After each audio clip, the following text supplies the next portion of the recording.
Hello, everyone. I'm John Lynn, the founder and chief editor at Healthcare IT Today, and I'm excited to bring another 100 interviews. Today, we're sitting down with Josh Weiner. He's president and CEO of Solutionreach. Welcome, Josh. John, it's great to be here today. Yeah, I'm excited to have this discussion, but for those that don't know you and Solutionreach, tell us a little bit more about yourself and Solutionreach. Of course, of course.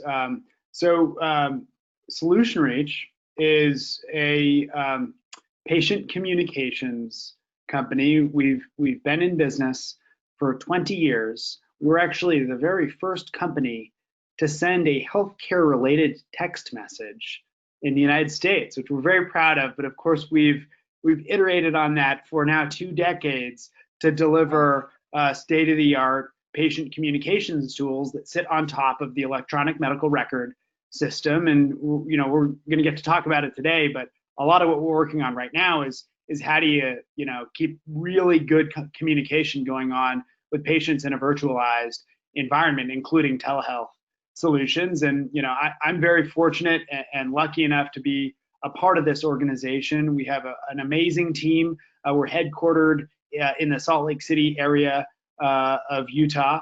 And just again, we've got a wonderful team of technologists, of customer success team members, of sales and go-to-market evangelists, and we're just a really passionate group of people, and I'm lucky to be considered one of them. Awesome. I think I actually had heard you were that old, but I forgot 20 years. That's a long time engaging patients, and it certainly has evolved. So let's talk about that evolution. What is the future of patient care look like? Is it face-to-face, which you facilitated through all sorts of appointment reminders and text message reminders, things like that? Or is it virtual visits or what's the hybrid going to be?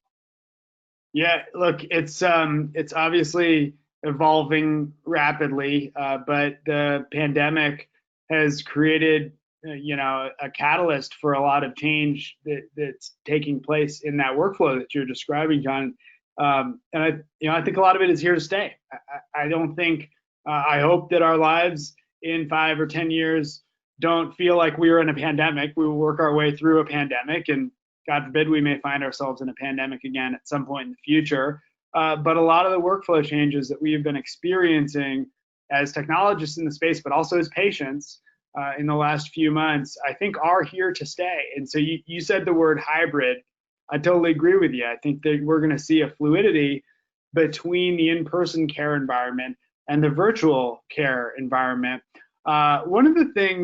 One of my theories, having worked with a lot of provider organizations of different shapes and sizes over the years and talked about telehealth and what it means and how it's going to be worked into their practices, I guess one of my theories is that patients have wanted it for a long time. And the patient experience, even if it's a little bit kludgy to get into a video conference, if there may be an app download required or not, there's a barrier there, but patients are ready and willing to get over that barrier. And I think that it's been a lot of the provider organizations, and they've told me this, have woken up and then said, hey, you know what? It's going to be a lift to figure out how we deliver hybridized healthcare, but that change management is worth it. Our hero healthcare workers operate already in what's such a complex care environment today that we have to have empathy and say, I get it. The lift is big. It's a tough lift. There's tons of change management to drive there. But I think this pandemic, again, has been a catalyst where they're saying, yeah, we've got to do this because now our livelihoods, our practices, our revenue streams depend on it. But conversely, our patients depend on it as well. For sure. And I think you're spot on that it's really going to be determined by the providers and the provider organizations. And I hate the term provider to some extent, the clinicians, and because they're the ones that are having their workflow disrupted. But on the patient side, the patients receive a ton of benefits and have wanted it for a long time. I mean, I just think about all the times I took my kids into a pediatric one and we literally sat down in the room. The physical exam wasn't even necessary. They could have done it virtually, and I could have saved all that time sitting with my kids in the room. Like, it's just, it makes sense that the patients want it. So it will be interesting to watch the providers. But I think one of the challenges is, and we learned this in the EHR world, that workflow really matters and that determines the key for success. So what are you seeing practices do that, maybe we'll start with, what are the bad things that they're doing workflow wise in this new kind of hybrid virtual in-person world? And then we can talk about the good workflows as well. But what are some of the bad practices you're seeing as far as workflow? Yeah, it's a great question. Well, let's use, the video telehealth. I would argue there's a lot of different types of virtual care that can be delivered. It doesn't need to be, in a video format the way that you and I are in today. But let's use that as an example. So, I liken the pandemic in many ways to, there's a, and I don't want to downplay it in any way, just trying to use a helpful analogy here, but there's a rainstorm none of us expected to have happen. And what these organizations have done is they've grabbed the nearest umbrella, even if they didn't have time to shop around, comparison shop, figure out which umbrella was best suited for, exactly how the rainstorm was going to manifest itself. They grabbed whatever umbrella was right there. And in some cases, you had large organizations, even smaller ones, grabbing many different types of umbrellas and trying to share thoughts on, how does yours work? Does it go this way or that way? Or is there Velcro? I don't even know. It's all different stuff, right? And now we're a couple of months in here, okay? And now the conversation is a little bit different. It's, hey, we had a stopgap here, solution. Now it's time, really, to your point, John, to figure out what that workflow means. And so, yes, kind of what are the bad practices that we're seeing? I don't want to blame anybody and say they made bad decisions. Sure. They had to make immediate decisions and take care of patients, in a way that they weren't used to doing, and they did. Absolutely. But it definitely had an impact. And so when you look at just a basic video conferencing solution, it's not purpose built for a healthcare workflow, because here you have schedulers who are used to trying to keep clinicians' calendars flowing the way that the calendar needs to, full the way that it needs to be, and now they're juggling needing to train patients on how to use the thing. Patients are excited to, but they're like, how do I do this? What do I do? And clinicians as well. And there's really sensitive information that's flowing back and forth. Schedules are packed full. And so there's just been, what I've seen is a lot of dropped balls, a lot of, oh no, that didn't work out. We're going to have to reschedule. And all of a sudden kind of chaos ensues. And so I've talked to a lot of scheduling, kind of that scheduling component of, we can dig more into this, but yeah. I would say that scheduling one, that's been a real pain point for figuring out how do you calendar and get patients in that new digital front door, and do so with a tool that's not really well suited to the purpose. Yeah, well, I think the scheduling one is a challenge. I've heard a lot of people talking about, oh, it's the first time I didn't have to wait a long time for my visit because it was a virtual visit, which is ironic, because why can you do a virtual visit on time but you couldn't do an in-person one on time? I think there's a lot of studies and information that needs to be gathered around that question, and I think some of it is interesting because the video platforms didn't provide either a virtual waiting room. So it's like, if I'm late, then I might not see that appointment. And so there was this new expectation that is different. So I think the scheduling one is super interesting. And I think it sounds like there's going to be a interesting component around rescheduling and around communication around, okay, why didn't this happen? Or what if they did cancel because they waited too long? And, and will they be okay to wait the long times that we did? I mean, when we're in the exam room, we're kind of captive because we're in the waiting room. I already made the trip here. I'm not going to just leave. And then I'm in the exam room. I'm waiting again, and I'm not going to leave because I just waited in the waiting room. And now, it's like, but in virtual, it's like, oh, my kid's bugging me. Maybe I just say forget it. And I think that we're going to have into the ether. You're now in the and no longer can you be cared for. Can you get the information that you need? And who knows when we'll get a hold of you again? Yeah, and can you charge me for that cancellation the same way? Totally. What will be the culture Yeah. of that? I mean, I guess at the end of the day, a lot of it goes back to communication too. And I don't think most of the video systems that most of these, that, like you said, have just grabbed off the shelf and tried to implement, to their credit, they made do with what they had. Now we need to figure out what is the optimal way to do this. Is it a virtual waiting room? What communications needed with the patient beforehand to make sure they're prepared? I imagine you guys are working on a lot of that communication piece, right? We sure are. I mean, we view telehealth, and again, a synchronous telehealth visit, like the video conference that we're in now, as one point in what's a long-lasting patient journey. It's just one touch point. It happens to be a very critical one where you're face to face with a clinician, but there are many others. And to the extent that you can put that event in that flow, in that continuous flow, we're all going to win here. And so, what does that mean in practice? Yes, kind of what we're working on. What it means to me is that when you schedule that appointment, hopefully it's an online self-service environment, but you might have called in or chatted in to get an appointment scheduled. Well, then now that immediately is going to trigger a series of communications, which we work on at Solutionreach. One of those communications could be a reminder. Hey, John, in a week, just a heads up, we're getting on your telehealth appointment is 1 week from today. Another one might be, and by the way, here's a mobile form or a digital form that I'd like you to fill out in advance. It's going to have basic health history, insurance, and other related information that you can fill out. It's part of a flow. The next thing that you might get is a piece of educational content. Here's how the virtual care is going to work. You may not be familiar with it. Steps 1, 2, and 3. Here's what to expect. Then you're going to get a reminder. And now here's the real interesting one. I don't know, I like it a lot. I think it's really interesting. Is a 15 or a 5-minute reminder. Hey, it's 8:55 a.m. Your appointment is in 5 minutes. Here's the link. Get ready. And talk about keeping everything kind of moving on time. And I love that as a patient. I would also like it as a provider. You have the visit again. It's one point in time, and then we start the follow-up flow. How was your visit? What feedback do you have for us? How are you feeling? Here's your next appointment.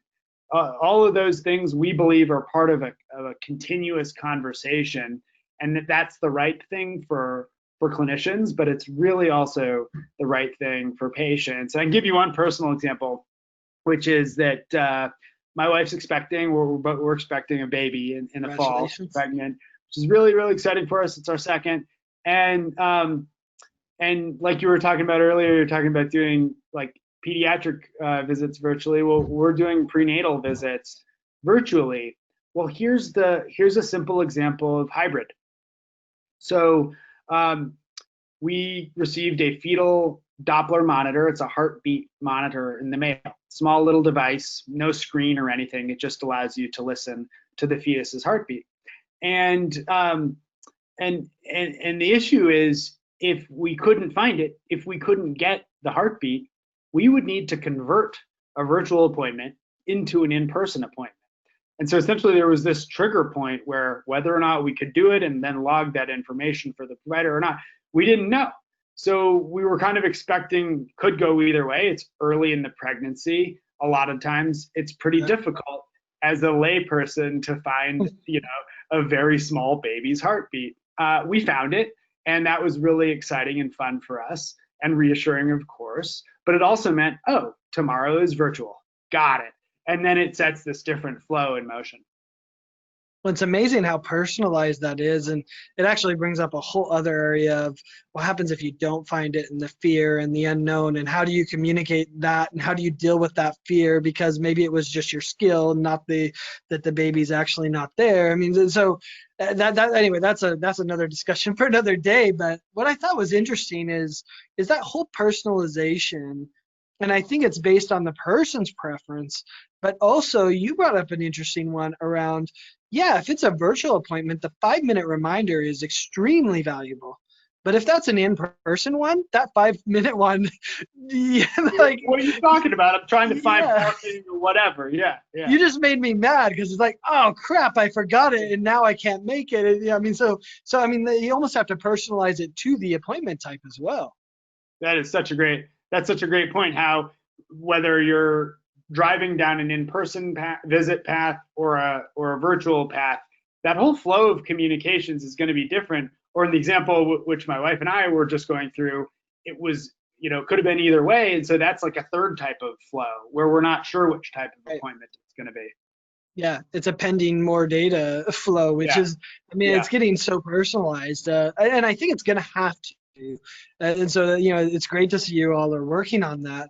The other element that I think is worth exploring is, you kind of described this ideal workflow, and it assumes people are connected. It assumes they can do the virtual, all sorts of things. So my question for you, and I think it's especially poignant given the times, is does this ideal workflow really scale across all of healthcare, or does it need to be different for rural versus urban, rich versus those in poverty, or even generationally? Do you have to incorporate that, or how do you think about that? That's a great question. I mean, you're getting at this concept of patient access, and what really does patient access mean, and what role does communication technology play in that? Because certainly, what we do at SolutionReach, we're not the only, component to what's a much bigger issue around patient access, solving inequality issues, but also tailoring and personalizing care to the right patient, because when you do that, you get better outcomes. So we definitely put a lot of thought into that. But I will say, we do like to stay core to what our mission is, John, and what our core competencies are, and really the data show that old people, young people, poor people, rich people, we have phones, we have internet access, we are connected. Now, there are all sorts of things that your station in life may impact how you're able to access care, and what access to transportation you have, or data plans, and all of these things do come into play. But our take is that the simpler that we can keep things in terms of anchoring around a text message driven flow, that's mobile centric, that those things, that just the data that we're seeing is saying that is going to provide access to the most people possible. And it's also just getting better. So if it's better today than it was 5 years ago, in terms of, folks with less money being able to have access to higher, bandwidth connections and smartphone access, it's going to be even better in 5 or 10 years. Hmm.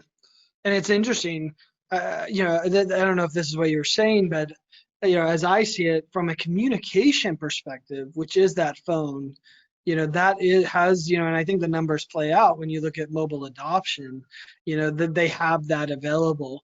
Whereas, transportation, ability to arrive at an appointment, even high quality video, for a telehealth visit, even the ability to pay for the visit. I mean, those are other challenges that complicate things. But from a communication standpoint, that has become quite ubiquitous, more so than many of those other challenges, which I think is interesting.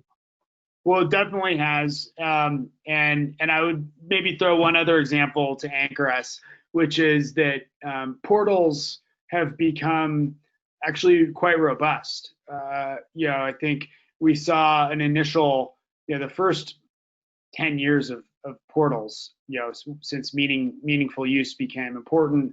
The first 5 to 10 years, you saw a lot of portals that we all, as participants in the healthcare system, wouldn't be very proud of. But now they're really, really good portals.